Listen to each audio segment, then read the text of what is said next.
చేనేత బాంధవుడు స్వర్గీయ ప్రగడ కోటయ్య 29వ వర్ధంతి కార్యక్రమాన్ని ఘనంగా నిర్వహించారు. శ్రీ పద్మశాలి బహుత్తమ సంఘం ఆధ్వర్యంలో జరిగిన కార్యక్రమంలో సంఘ నాయకులు పాల్గొని ప్రగడ కోటయ్యకు నివాళులర్పించారు. శ్రీ పద్మశాలి బహుత్తమ సంఘం ఆధ్వర్యంలో ప్రగడ కోటయ్య 29వ వర్ధంతి కార్యక్రమాన్ని ప్రగడ కోటయ్య నగర్లో మంగళవారం ఉదయం నిర్వహించారు. పద్మశాలి బహుత్తమ సంఘం అధ్యక్షుడు తిరువీధుల సాంబశివరావు, ప్రధాన కార్యదర్శి పంచమర్తి భాస్కరరావు, కోశాధికారి గట్టు బాల శ్రీనివాసరావు, గౌరవ సలహాదారు దివి హేమంత్ కుమార్, గోరి శ్రీనివాసరావు, అక్కల వెంకట శివప్రసాద్, రామనాథం వెంకట కోటేశ్వరరావు తదితర పద్మశాలి ప్రముఖులందరూ పాల్గొన్నారు. ఈ కార్యక్రమానికి AP Padmashali welfare and development corporation director Jonnadula Mahesh ముఖ్య అతిథిగా హాజరై ప్రగడ కోటయ్య సేవలను కొనియాడారు. 1952 నుండి 1990 వరకు ప్రగడ కోటయ్య శాసనసభ్యులుగా, శాసనమండలి సభ్యులుగాను, రాజ్యసభ సభ్యులుగా చేనేత కార్మికుల సమస్యలపై వివిధ ప్రభుత్వాల్లో తన వాడిని వినిపించి చేనేత పరిశ్రమ అభ్యున్నతికి కృషి చేశారని అన్నారు.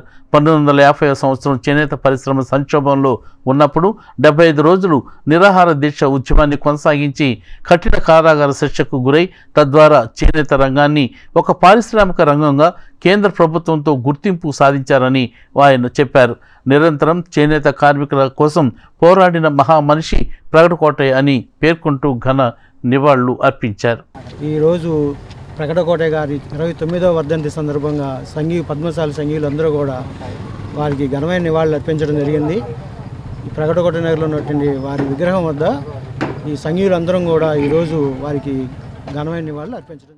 శ్రీ పద్మశాలి బహుత్తమ సంఘం కార్యవర్గ సభ్యులు, పద్మశాలి సంఘీయులందరూ కూడా కీర్తిశేషులు శ్రీ ప్రగడ కోటయ్య గారి 29వ వర్ధంతి కార్యక్రమాన్ని శ్రీ ప్రగడ కోటయ్య గారి పేరుతో ప్రగడ కోటయ్య నగర్ ఏర్పాటు చేయడం జరిగింది.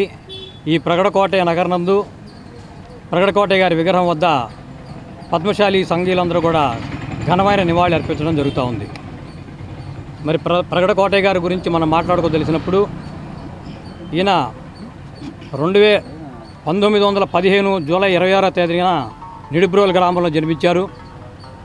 ఆ తదుపరి ఆయన ప్రస్థానం అంతా కూడా పేద ప్రజల చేనేత కార్మికుల అభ్యున్నతికి ఆయన జీవితాన్ని అంకితం చేసినటువంటి మానవతావాది.